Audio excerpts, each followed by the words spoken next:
In the quaint town of Evergreen, nestled in the heart of Colorado's Rocky Mountains, Laura and Daniel Matthews faced the greatest challenge of their lives: infertility. The picturesque landscape of snow-capped peaks and lush evergreen forests that surrounded their modest two-story home seemed to mock their unfulfilled dreams of parenthood. Laura, a 34-year-old elementary school teacher with warm hazel eyes and a gentle smile, had always imagined her life filled with the pitter-patter of little feet. Daniel, 2 years her senior and a software engineer at a local tech startup, shared her dream of building a family. They had met during their college years at Colorado State University, their love blossoming amidst study sessions and hiking trips. After graduation, they settled in Evergreen, drawn by its small-town charm and proximity to nature. For 5 long years, they had tried to conceive naturally, each month bringing a new wave of hope followed by crushing disappointment. The calendar on their refrigerator, once filled with optimistic markings and predictions, now stood bare, a silent testament to their struggle. One crisp autumn morning, as golden leaves carpeted their backyard, Laura sat at the kitchen table, cradling a mug of steaming coffee. Her eyes were rimmed with the telltale signs of another sleepless night. Daniel entered, his footsteps hesitant, sensing the weight of unspoken words hanging in the air. "I can't do this anymore, Dan," Laura whispered, her voice cracking. "The waiting, the hoping, it's tearing us apart." Daniel pulled up a chair beside her, gently taking her hand in his. "I know, sweetheart. I feel it too. Maybe it's time we considered other options." The words hung between them, loaded with implications. They had discussed alternatives before, but always in abstract terms, never quite ready to take that leap. Now, faced with the prospect of a childless future, the idea of in vitro fertilization, IVF, no longer seemed like a last resort, but a beacon of hope. Over the next few weeks, Laura and Daniel immersed themselves in research. They pored over medical journals, joined online support groups, and scheduled consultations with fertility specialists. Each piece of information they gathered was both exciting and overwhelming, painting a picture of a complex medical procedure that offered no guarantees but held immense potential. Dr. Emily Carson, a renowned fertility specialist at the Rocky Mountain Fertility Clinic in Denver, became their guide through this unfamiliar terrain. Her office, with its soothing blue walls and state-of-the-art equipment, became a second home to Laura and Daniel. "IVF is a journey," Dr. Carson explained during their first consultation, her kind eyes meeting theirs over her desk. "It requires patience, resilience, and hope. But I've seen it bring joy to so many couples who thought all hope was lost." As they embarked on this new chapter, Laura and Daniel found themselves facing a roller coaster of emotions. There were moments of excitement as they imagined the possibility of finally holding their child. But there were also nights filled with doubt and fear, wondering if they were setting themselves up for more heartbreak. The process began with a battery of tests, blood work, ultrasounds, and genetic screenings.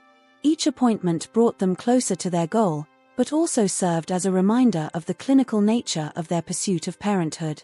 Laura found herself injecting hormones daily, her body becoming a carefully regulated system aimed at producing viable eggs. Daniel, determined to support his wife through every step, took charge of organizing their schedule and managing their finances.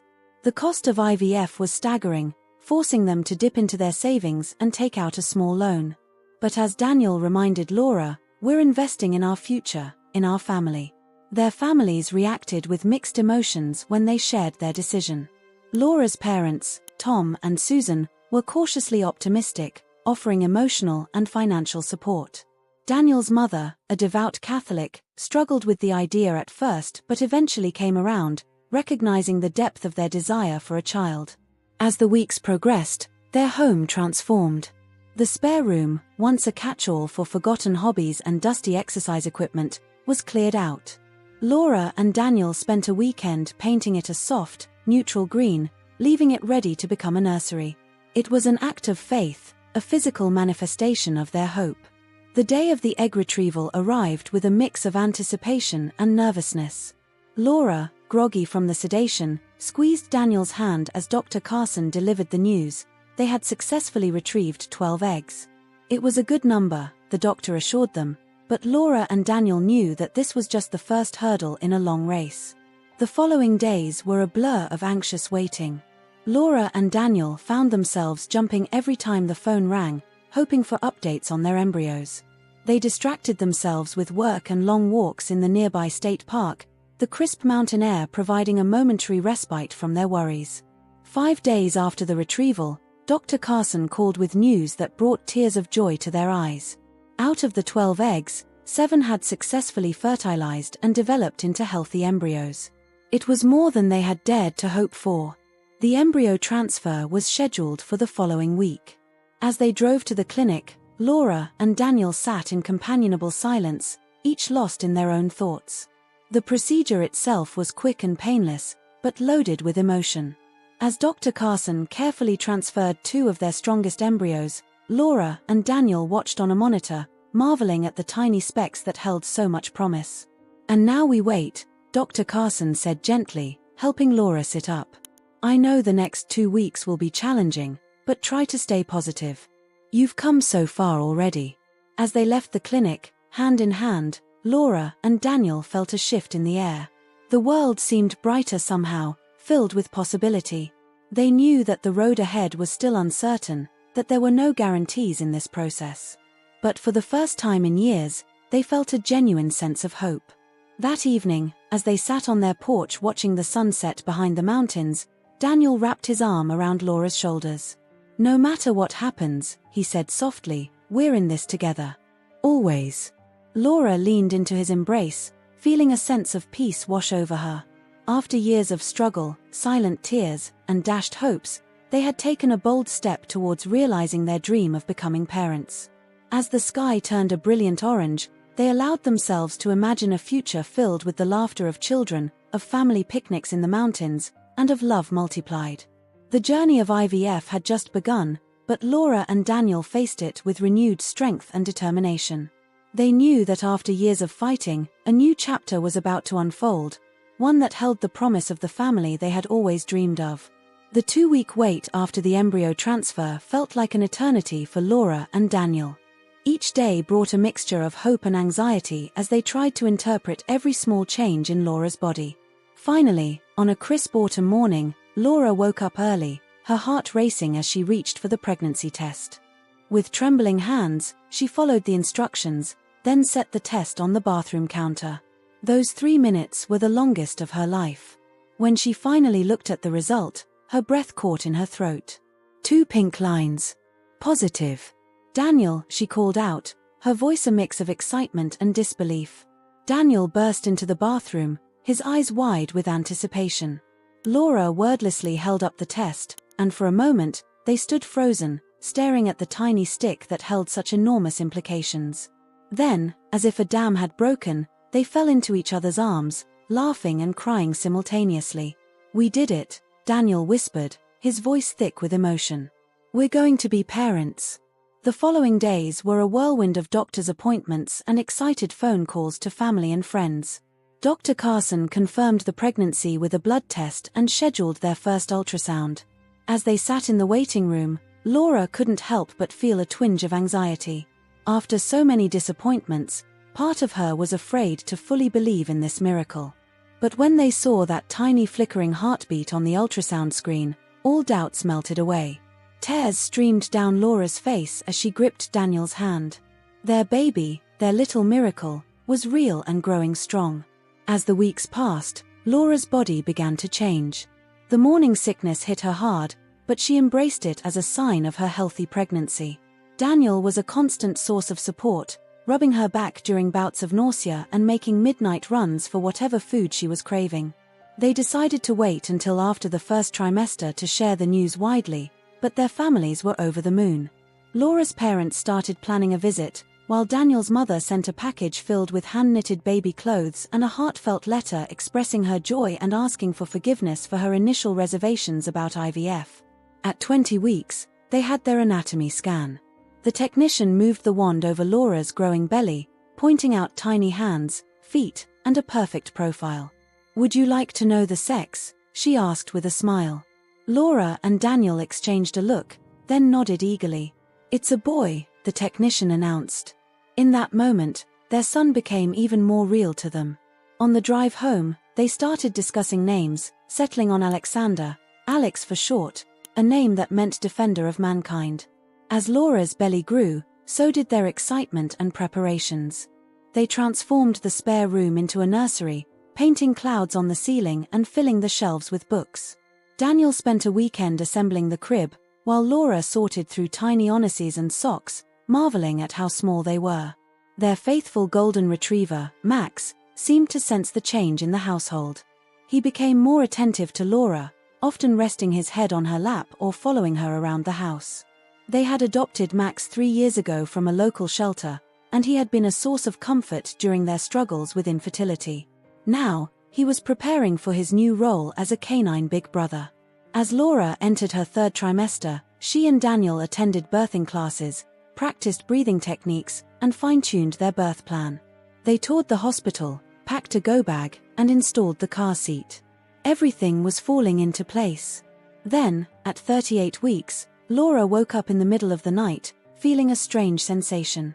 She nudged Daniel awake. "I think it's time," she said, a mix of excitement and fear in her voice. The next 18 hours were a blur of contractions, encouragement from nurses, and Daniel's unwavering support. Finally, with one last push, Alexander James Matthews entered the world, his loud cries filling the delivery room.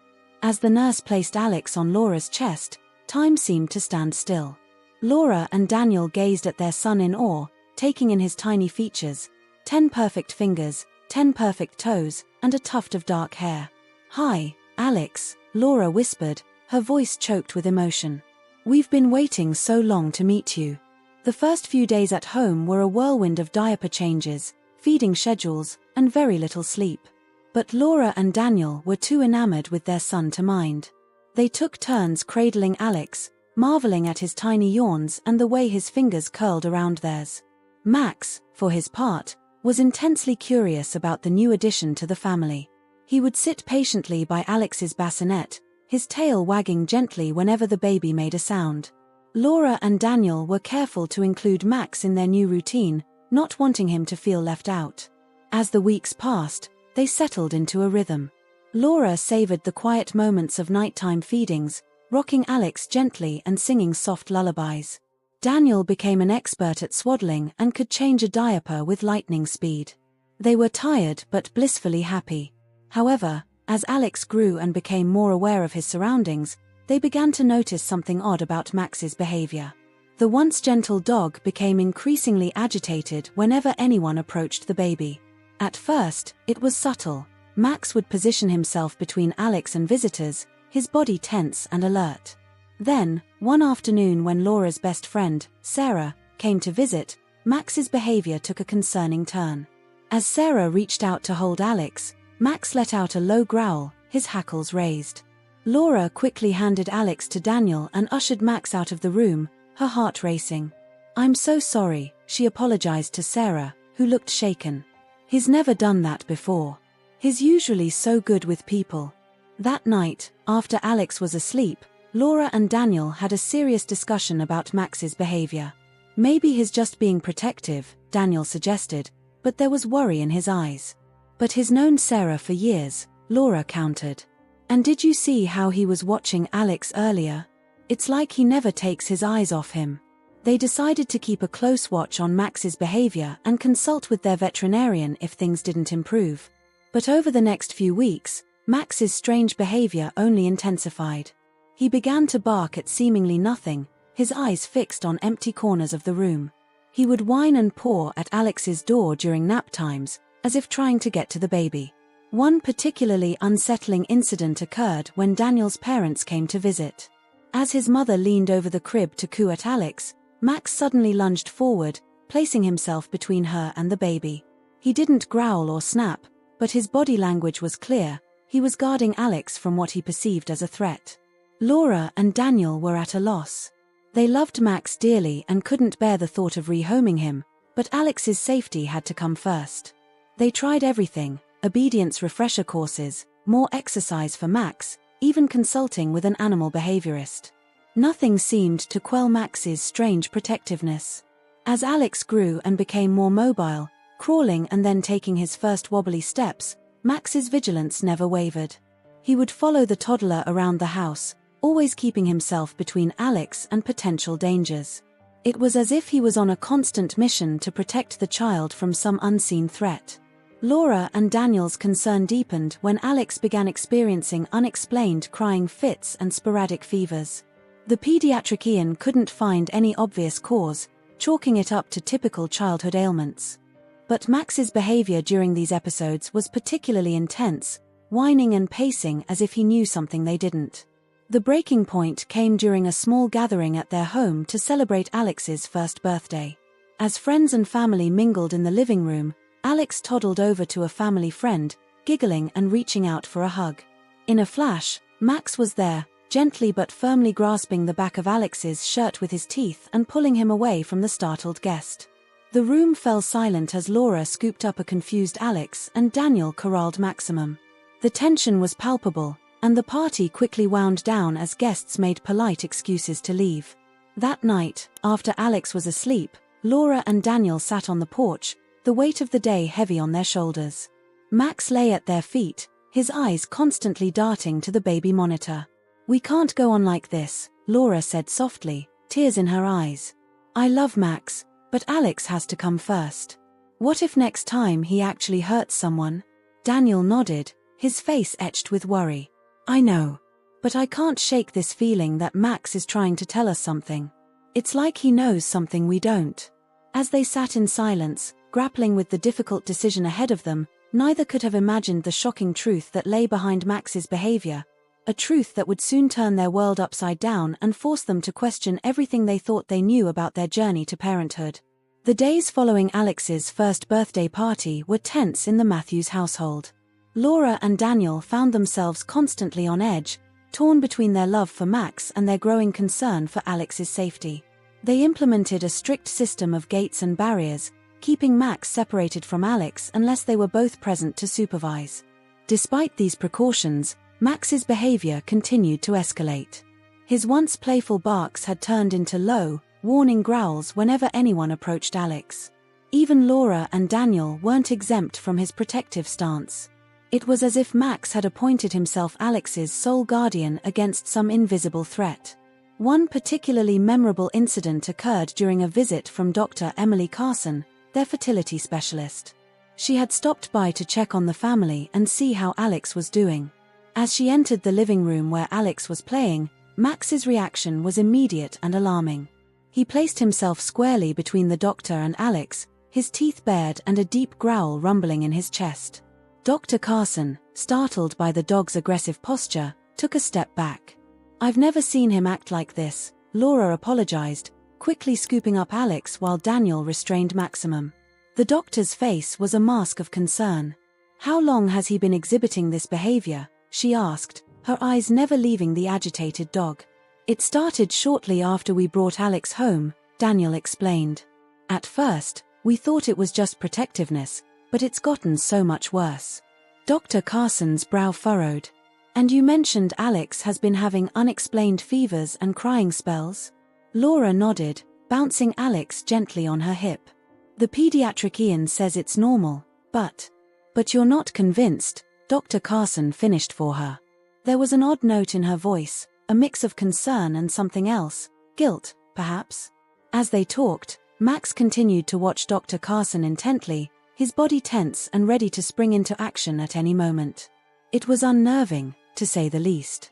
After Dr. Carson left, promising to look into something and get back to them, Laura and Daniel sat down to have a serious discussion about Max's future with their family. It was a heart-wrenching conversation, filled with tears and what ifs. They loved Max dearly, but Alex's safety had to come first. Just as they were considering the painful possibility of rehoming their beloved pet, Alex let out a piercing cry from his playpen. Before either Laura or Daniel could react, Max was there, whining and pawing at the side of the pen. Laura rushed over, her heart racing.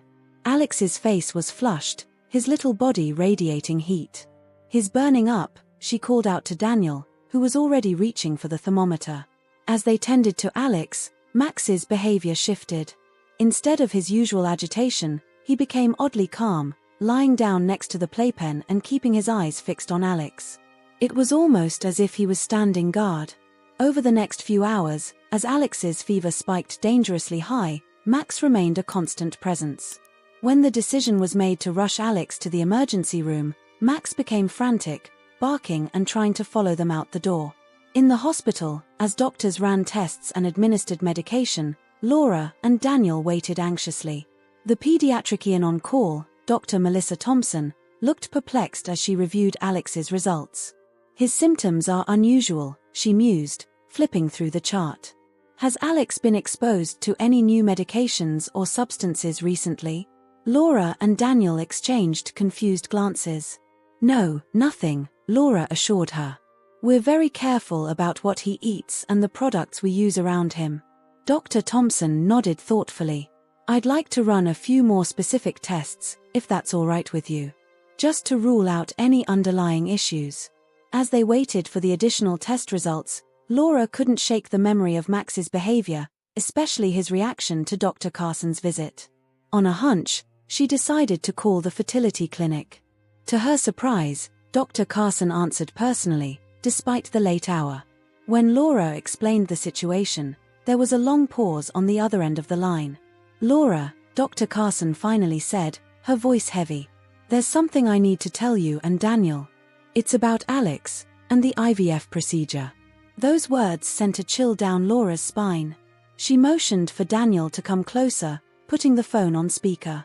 Dr. Carson took a deep breath before continuing. "I've been investigating some irregularities at the clinic. It appears that a small number of embryos, including one of yours, may have been part of an unauthorized experiment." The world seemed to tilt on its axis as Laura and Daniel listened in horror to Dr. Carson's explanation. A rogue scientist at the clinic, Dr. Sean Moore, had been secretly implanting embryos with experimental medical chips, designed to monitor and potentially enhance fetal development. The chips were meant to dissolve harmlessly after birth, Dr. Carson explained, her voice shaking. "But we're finding that in some cases, they've remained active, causing unexplained symptoms in the children." Laura felt as if she might be sick. "Are you saying there's a chip inside our son?" "It's possible," Dr. Carson admitted. "The symptoms you've described, the fevers, the crying spells, they align with what we're seeing in other affected children." Daniel, who had been silent up to this point, finally spoke. "And Max? Could this chip be why he's been acting so strangely?" There was another pause. "It's not outside the realm of possibility," Dr. Carson said slowly. "Dogs have been known to detect things that humans can't. If the chip is emitting any kind of signal or causing Alex discomfort, Max might be sensing it." As the full implications of this revelation sank in, Laura and Daniel felt a whirlwind of emotions: shock, anger, fear, and a deep sense of violation. Their journey to parenthood, which had already been so fraught with challenges, now felt tainted by this unthinkable breach of trust. Just then, Dr. Thompson returned with Alex's latest test results. Her face was grim as she explained that they had detected unusual electrical activity in Alex's brain, consistent with the presence of a foreign object. "We'll need to perform more detailed scans," she said, her voice gentle but urgent. "And possibly consider surgical intervention to remove whatever is causing this." Laura and Daniel, still reeling from Dr. Carson's revelation, now faced the terrifying prospect of their baby boy undergoing brain surgery. They clung to each other, drawing strength from their bond as they prepared to face this unexpected challenge. As they waited for Alex to be taken for his scans, Laura's mind wandered back to Maximum. She realized now that their faithful dog had been trying to protect Alex all along, sensing the foreign presence that was causing him distress. What they had interpreted as aggression was actually a desperate attempt to keep Alex safe. Daniel seemed to read her thoughts. "We owe Max an apology," he said softly. "He knew something was wrong all along." Laura nodded, tears streaming down her face. "He's been Alex's guardian angel this whole time." As the night wore on and Alex was subjected to a battery of tests, Laura and Daniel found themselves in the midst of a nightmare they could never have imagined. The joy of finally becoming parents had been overshadowed by this shocking revelation, leaving them grappling with feelings of betrayal, fear, and uncertainty about their son's future. They knew that the road ahead would be challenging.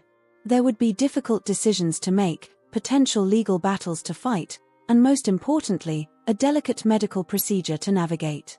But as they sat vigil by Alex's hospital bed, holding his tiny hand and watching his chest rise and fall with each breath, they were more determined than ever to protect their son. And back at home, faithful Max kept watch, his canine instincts having unveiled a truth that might otherwise have remained hidden. In the face of this unexpected crisis, the Matthews family found themselves bound together more tightly than ever, ready to face whatever challenges lay ahead with love, courage, and the unwavering support of their four-legged guardian. The revelation about the illegal chip implanted in Alex sent Laura and Daniel's world into a tailspin. As they sat in the sterile hospital waiting room, the weight of their new reality pressed down on them. The beeping of machines and the hushed conversations of medical staff created a surreal backdrop to their internal turmoil. Dr. Thompson had ordered a series of advanced brain scans to pinpoint the exact location and nature of the foreign object in Alex's brain. As they waited for the results, Laura and Daniel grappled with a mix of emotions: fear for their son's health, anger at the violation of trust, and a desperate need for answers. "How could this happen?" Laura whispered, her voice hoarse from hours of worry. "We trusted them with our dream of having a child, and they experimented on our baby." Daniel wrapped his arm around her, his jaw clenched in barely contained rage. "We're going to get to the bottom of this," he promised. "And we're going to make sure Alex is okay." As if on cue, Dr. Thompson approached them, a thick folder in her hands and a grave expression on her face. "Mr. and Mrs. Matthews," she began, taking a seat across from them. "We've located the device in Alex's brain. It's small, about the size of a grain of rice, lodged in his temporal lobe." She spread out a series of brain scans on the table before them. To Laura and Daniel's untrained eyes, the images were a confusing array of shapes and shadows, but Dr. Thompson pointed out a tiny, bright spot that seemed out of place. "This is the chip," she explained. "It appears to be emitting low-level electrical impulses, which explains the unusual brain activity we've been seeing." Laura's hand flew to her mouth, stifling a sob. Is it hurting him?" Dr. Thompson's expression softened. "At the moment, it doesn't appear to be causing any direct harm. However, its presence is clearly affecting Alex's neurological functions, leading to the symptoms you've observed: the fevers, the crying spells, the general discomfort." "Can you remove it?" Daniel asked, his voice tight with concern. The doctor nodded slowly. "We can, but I won't sugarcoat this, it's a delicate procedure. The chip's location makes it challenging, and there are risks involved with any brain surgery, especially in an infant." As Dr. Thompson outlined the potential complications: infection, bleeding, damage to surrounding brain tissue, Laura and Daniel felt as if they were drowning in a sea of medical jargon and terrifying possibilities. But beneath the fear, a steely resolve was forming. They knew they had to do whatever it took to help their son. "We need some time to process this," Daniel said finally, his arm tightening around Laura's shoulders. Dr. Thompson nodded understandingly, leaving them with a promise to return later to discuss their decision. In the quiet that followed, Laura and Daniel held each other, their thoughts racing. "We need more information," Laura said suddenly, sitting up straight. "About the chip, about who did this. We need to know everything." Daniel nodded, a determined glint in his eye. "You're right. And I think I know where to start." Over the next few days, as Alex remained under close observation in the hospital, Laura and Daniel launched their own investigation. They reached out to Dr. Carson, pressing her for more details about the unauthorized experiments at the fertility clinic. Dr. Carson, racked with guilt over her unwitting role in the situation, provided them with everything she knew. The scientist responsible, Dr. Sean Moore, was brilliant but ethically compromised, she explained during a tense meeting in her office. He believed he was working towards a breakthrough in fetal health monitoring, but his methods were completely unauthorized and dangerous. She handed them a file containing Dr. Moore's research notes and correspondence. He's been dismissed from the clinic and is currently under investigation by the medical board and law enforcement. But that doesn't undo the harm he's caused. Armed with this information, Laura and Daniel dug deeper. They spent hours researching medical journals, reaching out to experts in bioethics and neurology, and connecting with other families who might have been affected by Dr. Moore's experiments. What they uncovered was shocking. Dr. Moore had implanted his experimental chips in at least a dozen embryos over the past few years. Some of the resulting children, like Alex, were experiencing unexplained symptoms. Others seemed unaffected, for now. The long-term consequences of the chip's presence were unknown, a fact that chilled Laura and Daniel to their core. As they delved into the technical specifications of the chip, they began to understand why Max had reacted so strongly. The device emitted a high-frequency signal, imperceptible to humans but apparently detectable by their faithful dog. Max hadn't been acting aggressively, he had been trying to protect Alex from something he sensed was wrong. This realization brought a wave of guilt for having doubted their loyal companion, but also a renewed appreciation for Max's instincts. They made sure to visit him every day, updating him on Alex's condition as if he could understand every word. Meanwhile, at the hospital, Alex underwent further tests and evaluations. The medical team, now aware of the chip's origins, worked tirelessly to understand its function and effects. They brought in specialists from across the country, turning Alex's case into a subject of intense medical interest. Laura and Daniel found themselves at the center of a growing controversy. As news of the illegal experiments began to leak to the press, they were inundated with requests for interviews and statements. They declined them all, focusing solely on Alex's well-being and their quest for answers. The decision about whether to surgically remove the chip weighed heavily on them. On one hand, the risks of brain surgery on their infant son were terrifying. On the other, leaving the chip in place felt like allowing Dr. Moore's unethical experiment to continue. After countless discussions with doctors, sleepless nights of debate, and hours of agonizing over medical reports, they finally reached a decision. They would proceed with the surgery to remove the chip. "It's not just about Alex," Laura explained to Dr. Thompson as they signed the consent forms. "It's about all the children who might be affected by this. We need to understand this device, and that starts with removing it safely." The day of the surgery dawned bright and clear, a stark contrast to the turmoil Laura and Daniel felt as they prepared to hand their precious son over to the surgical team. As they stood by Alex's crib in the pre-op room, they were surprised by an unexpected visitor, Dr. Carson. "I know I'm probably the last person you want to see right now," she said softly, her eyes filled with remorse. "But I wanted you to know that I'm here to support you in any way I can. What happened to Alex and the other children is unforgivable, and I'm committed to making it right." Laura and Daniel exchanged a look. Their anger towards the clinic hadn't dissipated, but they recognized the sincerity in Dr. Carson's words. "Thank you for coming," Daniel said finally. "We appreciate your honesty and your help." As the nurses came to take Alex to surgery, Laura and Daniel each placed a gentle kiss on their son's forehead. "Be strong, little one," Laura whispered. "We'll be right here waiting for you." The hours that followed were the longest of their lives. They paced the waiting room, alternating between anxious silence and quiet conversations about their hopes and fears for Alex's future. Friends and family sent messages of support, and even Max's dog-sitter called to report that their faithful pet seemed unusually calm, as if he somehow knew that Alex was getting the help he needed. Finally, after what seemed like an eternity, Dr. Thompson emerged from the operating room, still in her surgical gown. Laura and Daniel stood, hearts pounding, as they waited to hear the fate of their son and the insidious chip that had turned their lives upside down. Dr. Thompson's face broke into a tired but relieved smile as she approached Laura and Daniel. "The surgery was successful," she announced, her words causing a wave of relief to wash over the anxious parents. "We were able to remove the chip completely, and Alex is stable." Laura collapsed into Daniel's arms, tears of joy and relief streaming down her face. Daniel held her tightly, his own eyes glistening with emotion. "When can we see him?" he managed to ask. "He's in recovery now," Dr. Thompson explained. "Once he's moved to the pediatric ICU, you'll be able to sit with him. It'll probably be another hour or so." As they waited, Laura and Daniel called their families with the good news.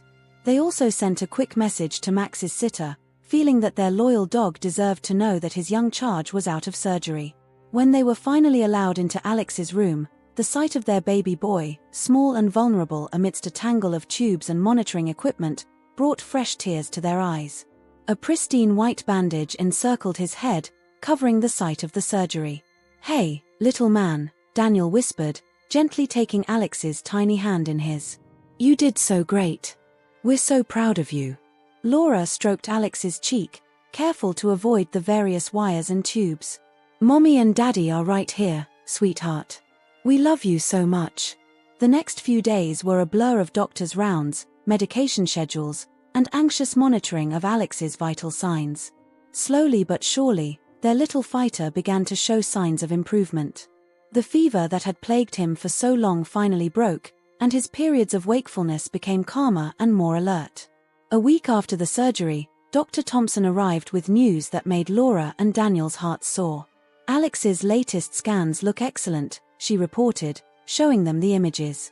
"The surgical site is healing well, and we're seeing no signs of complications.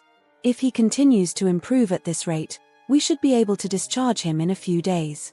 As Alex recovered, Laura and Daniel turned their attention to the broader implications of what had happened to their son. The chip that had been removed from Alex's brain was now the subject of intense scientific scrutiny. Researchers from around the country had been called in to analyze the device, hoping to understand its full capabilities and potential long-term effects.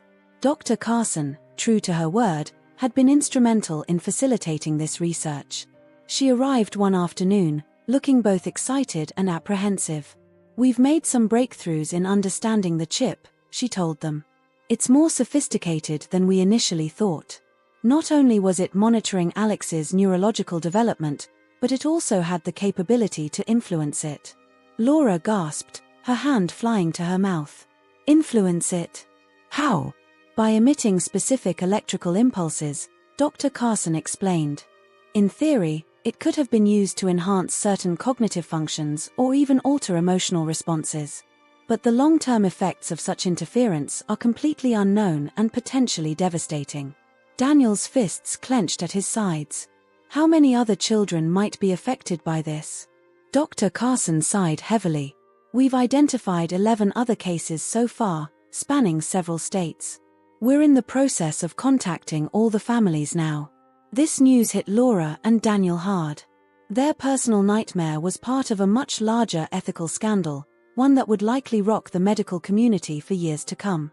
As they processed this information, they also had to deal with the growing media interest in their story. Journalists had gotten wind of the illegal experiments, and the hospital was fielding constant requests for interviews and statements. After much discussion, Laura and Daniel decided to go public with their experience. They felt a responsibility to the other affected families and hoped that by sharing their story, they could prevent similar ethical breaches in the future. Their first interview, given to a respected medical journal, was both emotionally draining and cathartic. They spoke candidly about their struggle with infertility, the joy of Alex's birth, and the horror of discovering the unauthorized experiment. They also made sure to highlight Max's role in alerting them to the problem. "Our dog knew something was wrong before any of us did," Laura explained, her voice filled with wonder and gratitude. "He tried so hard to tell us, to protect Alex. We'll never doubt his instincts again." As news of their story spread, Laura and Daniel found themselves at the center of a national conversation about medical ethics, the regulation of fertility treatments, and the boundaries of scientific research. They received messages of support from around the world, as well as from other families who had gone through similar ordeals. Amidst all this, Alex continued to improve. The day they were finally able to take him home was filled with a mix of joy and trepidation. As they walked through their front door, Max was there to greet them, his tail wagging furiously. He approached Alex's carrier cautiously, sniffing gently before lying down beside it, assuming his protective position once more. This time, however, Laura and Daniel saw his behavior for what it truly was: pure, unconditional love and protection. They knelt down beside him, enveloping both Max and Alex in a family hug. "Thank you, Max," Laura whispered, scratching behind his ears. "You're the best big brother Alex could ask for." The weeks that followed were filled with follow-up appointments, interviews with investigators, and the slow process of settling back into a routine. Alex's recovery continued to progress well, with each passing day bringing new milestones and moments of joy. One sunny afternoon, as Laura sat on the porch swing with Alex in her arms and Max at her feet, Daniel joined them with a stack of letters. "More messages from other families," he said, sitting down beside them. "And this one's from a law firm. They want to know if we'd be interested in joining a class action lawsuit against the fertility clinic and Dr. Moore." Laura looked down at Alex, peacefully dozing in her arms, then at Max, ever vigilant at their feet. She thought about all they had been through, the fear and anger they had experienced, but also the strength they had found as a family. "What do you think?" she asked Daniel. He sighed, running a hand through his hair. "Part of me wants to put this all behind us, to focus on Alex and our future. But another part feels like we have a responsibility. To the other families, to future parents who might face similar situations." Laura nodded, understanding his conflict. It mirrored her own feelings. "Maybe this is our chance to make a real difference," she said slowly. "To push for better oversight, stricter ethical guidelines. To make sure no other family has to go through what we did." Daniel reached out, taking her hand in his. "Whatever we decide, we'll do it together. As a family." As they sat there, discussing their options and imagining their future, they were unaware that their story had already begun to effect change. Fertility clinics across the country were implementing stricter protocols, medical ethics boards were revisiting their guidelines, and a congressional hearing on the regulation of reproductive technologies was being scheduled. Their journey, which had begun with the simple desire to have a child, had turned into something much larger. They had become unlikely advocates, their experience shining a light on the complex ethical issues surrounding fertility treatments and medical research. As the sun began to set, casting a warm glow over their little family, Laura and Daniel felt a sense of peace settle over them. They had faced unimaginable challenges, but had emerged stronger, more united. And as they looked at Alex, healthy and happy in Laura's arms, and at Max, their loyal protector, they knew that whatever the future held, they would face it together. As the seasons changed and Alex grew from an infant into a toddler, the Matthews family found themselves navigating a new normal. The scars from their ordeal, both physical and emotional, were slowly healing, leaving behind a resilience they never knew they possessed. Alex, now a curious and energetic 2-year-old, showed no lasting effects from the chip or the surgery to remove it. His pediatric Ian, Dr. Emily Winters, marveled at his progress during each checkup. His hitting all his milestones right on target, she would reassure Laura and Daniel. "You'd never know what he's been through." Despite these positive reports, Laura and Daniel remained vigilant, always on the lookout for any signs of developmental issues. They had joined a support group for families affected by Dr. Moore's experiments, finding solace and strength in sharing their experiences with others who truly understood. Max, their loyal golden retriever, had seamlessly transitioned from overprotective guardian to patient playmate. He would lie still as Alex used him as a pillow during story time, or gently retrieve toys that the toddler had thrown too far in a burst of excitement. The bond between the boy and his dog was a constant source of joy and amazement for Laura and Daniel. One crisp autumn morning, as golden leaves carpeted their backyard, the Matthews family received news that would once again reshape their lives. The class action lawsuit they had joined against the fertility clinic and Dr. Moore had reached a settlement. The compensation was substantial, but more importantly, it came with a mandate for sweeping reforms in the fertility industry. "It's more than we ever hoped for," Laura said, reading through the detailed settlement agreement. "New ethical guidelines, stricter oversight, mandatory reporting of all experimental procedures." Daniel nodded, his eyes scanning the document. "And a fund for long-term monitoring and care for all the affected children. This could make a real difference, Laura." As they discussed what this meant for their family and the others involved in the lawsuit, Alex toddled into the room, Max following close behind. "Mama, Dada." "Park," the little boy demanded, his face lit up with excitement. Laura and Daniel exchanged a look, then smiled. The weighty discussions could wait. Right now, their son wanted to play, and they were more than happy to oblige. At the local park, as Alex gleefully went down the slide for the umpteenth time, Laura and Daniel found themselves in conversation with another couple, the Johnsons, whose daughter Emma was around Alex's age. "We've seen you here before," Mrs. Johnson said warmly. "Your son is adorable. And so well behaved." Laura smiled, watching as Alex carefully helped Emma climb the ladder to the slide. "Thank you. He's been through a lot, but he's our little fighter." Something in Laura's tone must have resonated with Mrs. Johnson, because her expression softened with understanding. "We know what that's like," she said quietly. "Emma was born prematurely. Those first few months were touch and go." As the two couples shared their experiences, a sense of camaraderie grew between them. It was a reminder that every family had their own battles, their own triumphs, and that there was strength in sharing these stories. On the way home, with Alex napping in his car seat and Max sitting attentively beside him, Daniel reached over and squeezed Laura's hand. "You know, I've been thinking," he said. "Maybe we should consider having another child." Laura's breath caught in her throat. After everything they had been through, the idea of going through fertility treatments again was daunting. But as she glanced back at Alex's peaceful sleeping face, she felt a flutter of excitement at the thought of giving him a sibling. "It would be different this time," Daniel continued, sensing her hesitation. "We know so much more now. We could be advocates, make sure everything is done ethically and safely." Laura nodded slowly, a small smile forming on her lips. "Let's talk about it more at home," she said. "But I think I'd like that." As they pulled into their driveway, they were surprised to see Dr. Carson waiting for them.